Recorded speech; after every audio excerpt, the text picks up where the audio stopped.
राम राम। ऋकारस्य त्वन्धकारस्य ऋकारस्तेजुच्यते अज्ञानं तारकं ब्रह्म गुरुरेव न संशयः। श्री गुरु गीता के श्लोक का तात्पर्य यह है कि गुरु शब्द दो अक्षरों गु और रू से मिलकर के बना है, जैसा कि प्रत्यक्ष दिखता है। गु का अर्थ है अंधकार। वह अंधकार जो शिष्य के मन मस्तिष्क में किसी भी बंधन के रूप में है, और रू का अर्थ है तेज, अर्थात शिष्य के जीवन में, उसके मन मस्तिष्क में अंधकार को दूर कर ज्ञान का दीपक प्रकाशित करना।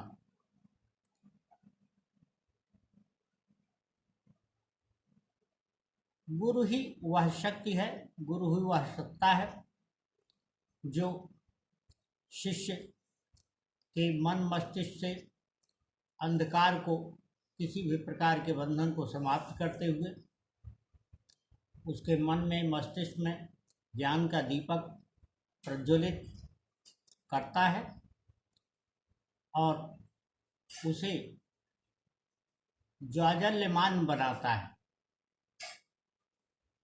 गुरु ही किसी भी प्रकार के अंधकार को समाप्त करने में सक्षम है। इसी कारण उसे ब्रह्म रूप में माना गया है, ब्रह्म की समानता दी गई है और अनेक प्रकार से उसके गुणगान किए गए हैं। जीवन में अज्ञानता और मोह के तिमिर को दूर करने के लिए गुरु की प्रकाश ऊर्जा आवश्यक है। गुरु हम किसे बनाएं यह हम पर निर्भर करता है, लेकिन गुरु को हम प्राप्त कर लेने के उपरांत उसमें किसी भी प्रकार की कमी, किसी भी प्रकार की खामी देखने के अधिकारी नहीं रह जाते।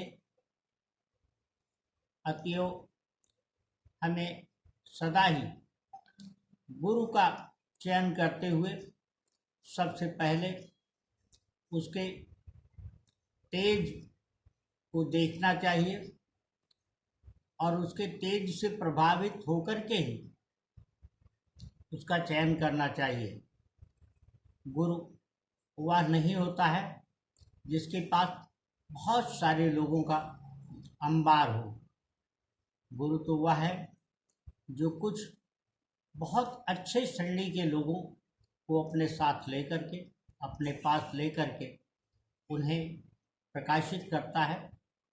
एक नई पीढ़ी, एक नई, आज की भाषा में टीम, एक नए लोगों का वर्ग तैयार करता है और उन्हें इस जगत को प्रकाशित करने के लिए, इस जगत में अन्य लोगों के अंधकार को दूर करने के लिए छोड़ देता है। गुरु का वह ज्ञान ही संसार में उसके शिष्यों के जरिए समस्त लोगों को प्रत्यक्ष या परोक्ष रूप से लाभान्वित करता है। उनके अज्ञान को, उनके दिग्भ्रम को, उनके मन मस्तिष्क में विद्यमान किसी भी प्रकार की जड़ता को दूर करने के लिए समय समय पर गुरु अपने शिष्यों के द्वारा यत्नशील रहता है और उसकी यही साधना होती है। इसीलिए कहा गया है कि गुरु के प्राण सदियों उसके शिष्यों में विराजते हैं। हम पूजा, प्रार्थना अथवा किसी भी प्रकार के सद्कार्य में कितने भी अच्छे और सुगंधित फूलों का चयन क्यों न करें, एक निश्चित समय के उपरांत वे मुरझा जाते हैं। उनकी सुगंध, उनकी सुंदरता जाती रहती है।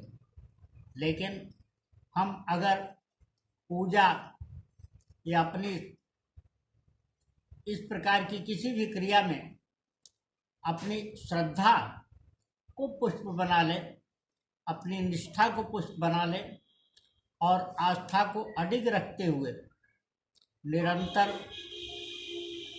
उस प्राप्त दिशा में अपने को लगाने के लिए यत्नशील रहें, तो एक निश्चित समय के उपरांत हमें वांछित सफलता अवश्य ही प्राप्त होती है। यद्यपि हमें किसी भी प्रकार का कार्य किसी परिणाम को ध्यान में रख करके नहीं करना चाहिए, लेकिन यह भी सच है कि मनुष्य किसी परिणाम की आकांक्षा रख करके ही कोई कार्य करता है। वह उस रोज किसी भी प्रकार का कोई कार्य करना बंद कर देता है या बंद कर देगा जिस रोज उसे लगे कि उसके उस कार्य का कोई परिणाम नहीं होगा।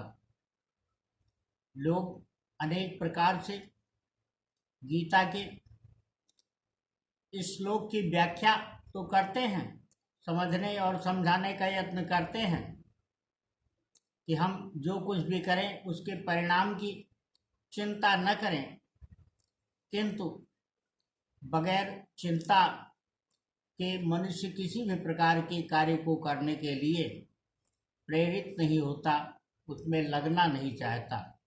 वह लक्ष्य ही एक सुखद परिणाम को लेकर के निर्धारित करता है। इस संबंध में ध्यान देने की यह बात है कि कर्मण्येवाधिकारस्ते मा फलेषु कदाचन का यह तात्पर्य कदापि नहीं है कि हम कर्म ही करते जाएं और फल की इच्छा न रखें। सारे समस्त प्रकार के कर्म फल की इच्छा को ही रख करके ध्यान में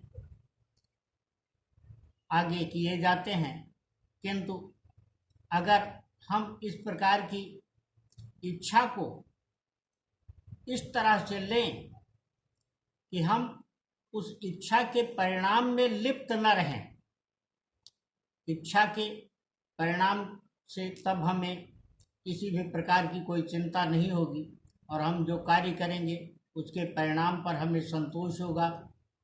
और यही इसका आध्यात्मिक दृष्टिकोण है।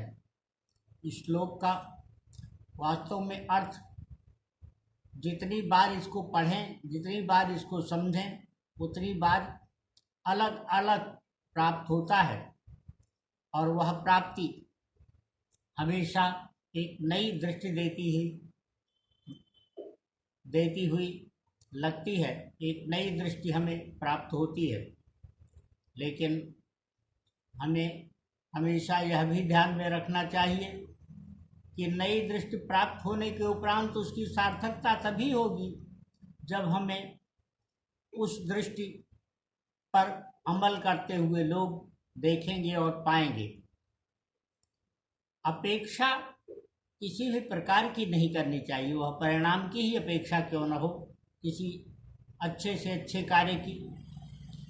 हम अपेक्षा जब करेंगे और परिणाम वैसा नहीं रहेगा तो हम कई बार इस प्रकार के नैराश्यता से भर जाते हैं। इस प्रकार की निराशा हमें घेर लेती है, जिससे हम आगे जो कर सकते हैं वह हमें बाधित करती है। हर परिणाम को एक चुनौती मान करके अगर हम आगे कार्य करें तो हम देखेंगे कि जब भी दोबारा किसी असफलता के बाद हम प्रयत्नशील होंगे, कार्य करेंगे, तब हमारे अपने पास एक भंडार ज्ञान की एक समृद्धि अपने अनुभव के रूप में होगी।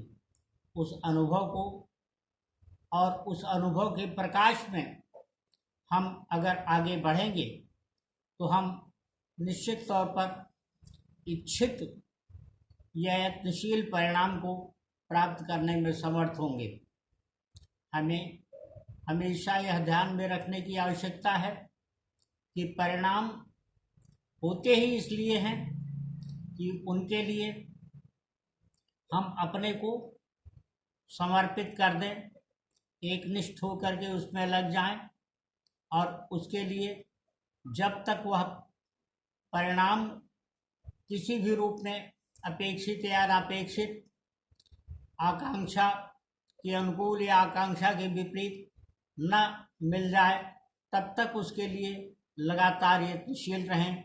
और परिणाम आने के उपरांत भी अगर वह उसके अनुरूप नहीं है जिसके लिए हमने यत्न किया, तो हमें यह सोचना चाहिए कि वह परीक्षा, वह प्रतियोगिता, हमारा वह कार्य अपने अनुभव के रूप में एक बेहतरीन भंडार दे गया, और उसके सहारे तब हम आगे बढ़ जाते हैं। परीक्षाएं होती ही इसलिए हैं। हमें यह भी सदैव अपने मन मस्तिष्क में धारण करना चाहिए, विश्वास करके आगे बढ़ना चाहिए कि हम यत्न करेंगे तो प्राप्ति क्यों नहीं होगी। आखिर कोई भी परिणाम, कोई भी प्रतियोगिता, कोई भी प्रतिस्पर्धा उन्हीं के लिए होती है जो उसमें प्रयत्नशील होते हैं, उसके लिए सन्नद्ध होते हैं, उसमें सम्मिलित होते हैं। हम जब इस प्रकार का सोच और इस प्रकार की समझ लेकर के आगे बढ़ेंगे तो हम परिणामों से कभी घबराएंगे नहीं, बल्कि उससे प्राप्त अनुभव के प्रकाश में आगे बढ़ेंगे और निश्चित तौर पर अगली बार सफलता प्राप्त कर चुके होंगे। इस संबंध में बहुत सारी बातें, बहुत सारी धारणाएं विकसित की जा सकती हैं, लेकिन हम यह ध्यान में रखें कि कोई भी परीक्षा उसी के लिए होती है जो उसमें सम्मिलित होता है, चाहे वह जीवन की परीक्षा हो या जीवन कर्मों की किसी भी प्रकार से दूसरे प्रकार से ली जाने वाली परीक्षा हो, जो औपचारिक हो अथवा अनौपचारिक। जीवन के प्रत्येक मकाम पर, जीवन के प्रत्येक ऐसे अवसर पर, दौर में हमारे सामने रोज बरोज कोई न कोई स्थिति इस प्रकार से चुनौती लेकर के आती है जिसमें हमें सफल होना होता है। कई बार ऐसे कार्यों में भी हमें सफलता मिलती है अगर हम इस बात को ध्यान में रखें कि हम जिसके लिए यत्नशील थे उसका परिणाम तो मिला ही, अपेक्षित रहा हो अथवा अनपेक्षित, इच्छित रहा हो या हमारी इच्छा के विपरीत हो, तो भी हर परीक्षा, हर प्रतिस्पर्धा, हर ऐसी चुनौती हमें कुछ न कुछ दे करके जाती है, और हम उसके प्रकाश में अपने जीवन को निरंतर समृद्ध बनाए रख सकते हैं। राम राम।